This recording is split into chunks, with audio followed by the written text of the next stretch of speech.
magandang hapon. Dito ako ngayon sa guys, sa Balamban, dito sa may Tunisi. Basta sa Tunisi. Pinapunta ako dito ni Ate Buji, Tita Buji. Maraming salamat Ate Buji, Tita Buji sa sa pagtulong na pasok na ang trabaho. Pero yan, nagsabit ako ni Tita Buji dito para magsabit ng requirements. Ayun, lang daw, baka next week i-text lang ako na ang HR nila dito. Kaya ngayon uwi muna ako guys sa boarding house dun sa Gorordo sa Cebu. Medyo malayo dito sa mula dito hanggang dun sa sa boarding house. May isang oras yung biyahe. May isang oras talaga. Malayo eh. Maganda yung yung papunta dito. Parang lang din. Parang nagpunta ka rin ng Tagaytay. Punta muna tayo sa guys. Dito sa nila. Habang nandito na rin tayo, di pasyalan na rin tayo dito sa nila dito. Sa public market. Pasyalan natin yung nila. Lugar dito. Pero sakay muna ako ng tricycle. Malayo-layo pa mula dito sa Tunisi papunta ang palengke. Mga 10 minutes din siguro yung biyahe. Punta tayo dito sa harap para makasakay tayo ng tricycle. Si Leroy di na nakasama sa akin. Medyo langanin na rin sa pamasahe si Leroy. Di na siya sumama eh. Kaya iyan ko na lang sa kanya na makasabit din dito. Kasi kaming dalawa ni Leroy ang nirecommend ni Tita Bud. Sakay tayo ng guys. Yan. Kaya muna tayo ng tricycle.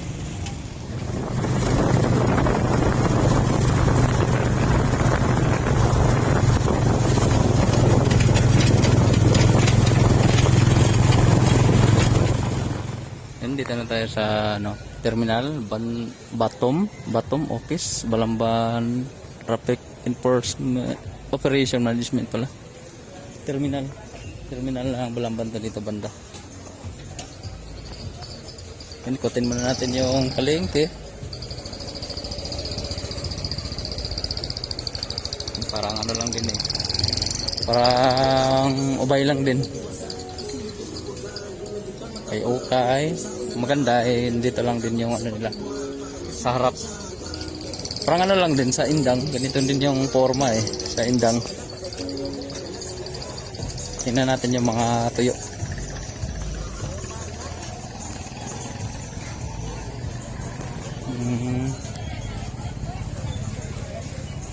Nubinta 1/4. Sarap sana mamili ng tuyo. Kaya lang wala tayong lutuan doon sa boarding house.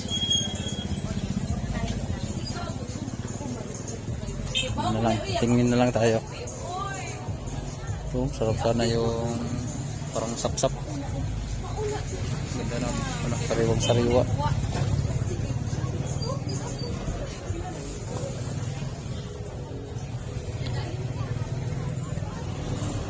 Sabi yung alat nito. Nabintang 1/4.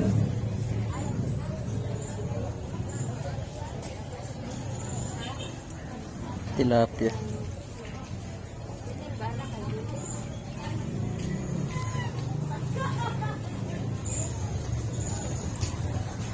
Dalay.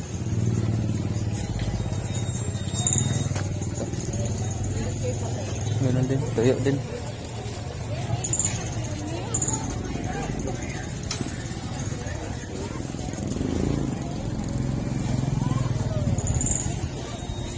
Pasok tayo sa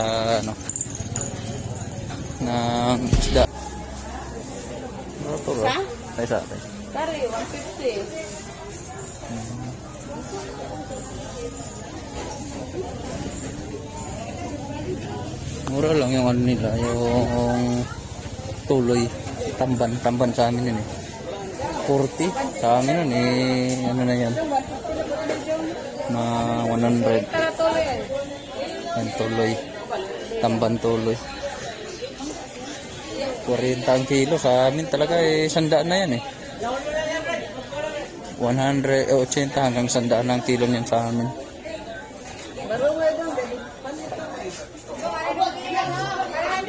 Ang ganda mo, kabibi. Masada. Hindi ano naman. Hindi naman tayo bibili. Hindi ano sa tindera. Ito maganda guys, yung pulang mata.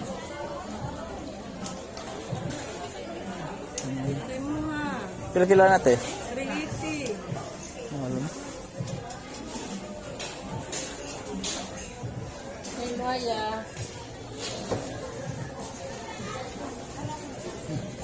Mahal pala yung isda na yan. Masarap yun yan guys. Yung baga-baga. Baga-baga sa amin yan eh. Sarap yun isugba. Dito naman tayo sa gulayan guys.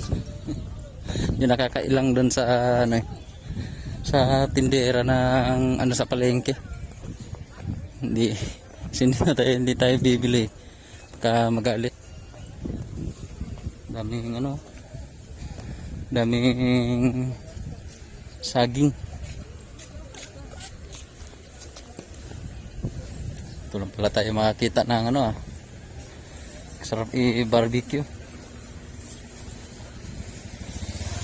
Ganda din kasi yung lugar ng ano guys, Balamban.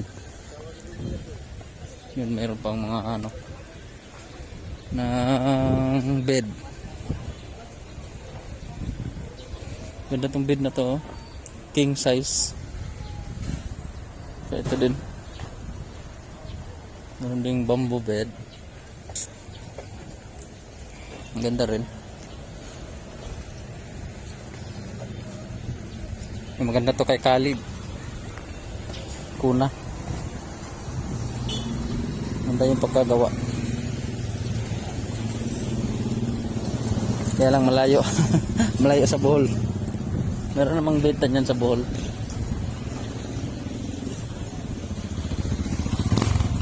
Ito din maganda guys oh. May ano design na ano tawag nga ba niyan? Curve on it. Kalimutan ko anong tawag niyan.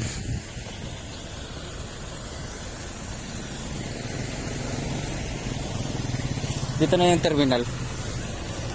Mamaya muna tayo sakay. Ikot muna tayo sa lugar.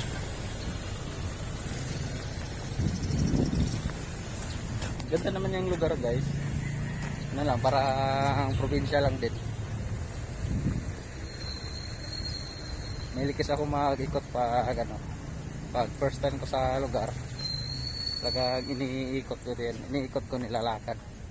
Para yan, hindi tayo maniba. Parang ano natin yung lugar.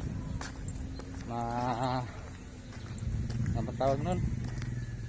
Makita din natin yung lugar. Saka makabisado. Yun nga, makabisado natin yung lugar. Ito tayo dito sa may baybayin. Meron naman palang ano din dito, tindahan. Ito yung plaza pala nila. Plaza ng lugar. Maganda.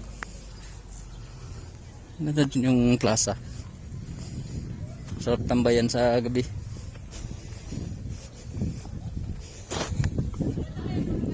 Ganda ng block ngayon guys oh.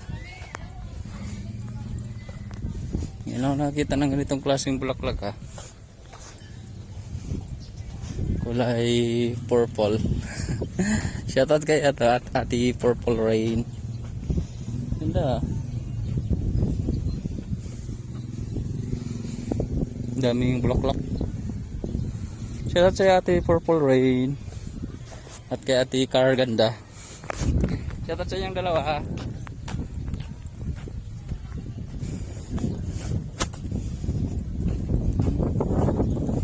Pala dito parang kainan.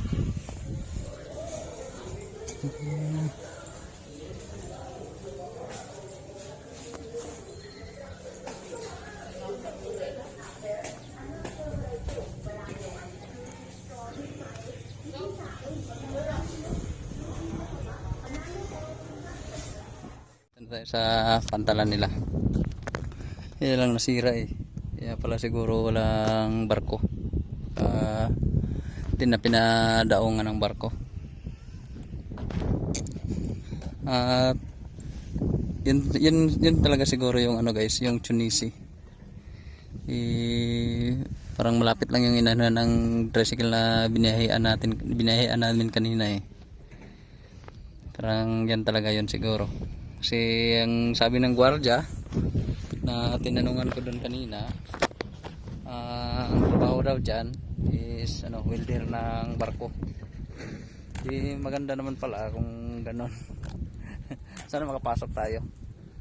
Pero yun nga, hindi lang tayo pwede maging kampante na makapasok tayo bilang dyan, bilang trabahante dyan. Mag-a-apply pa rin tayo na habang hindi pa tayo tinawagan. Aasa tayo sa wala.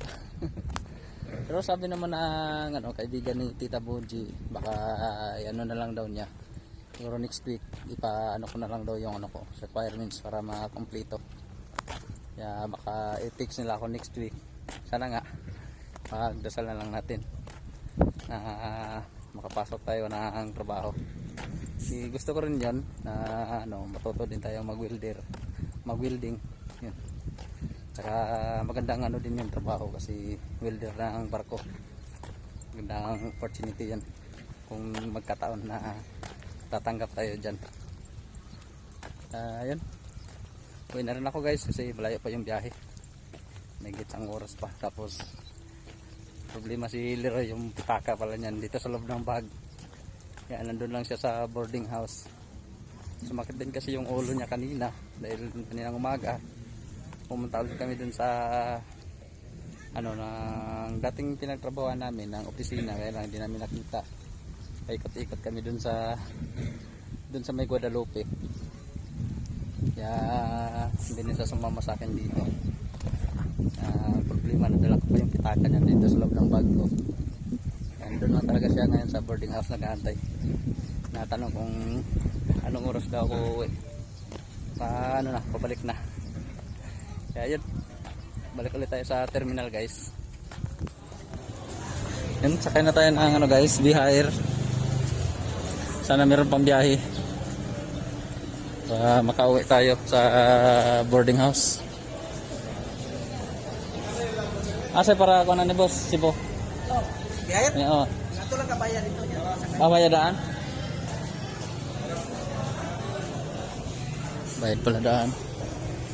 Bayad pala tayo muna dito sa terminal.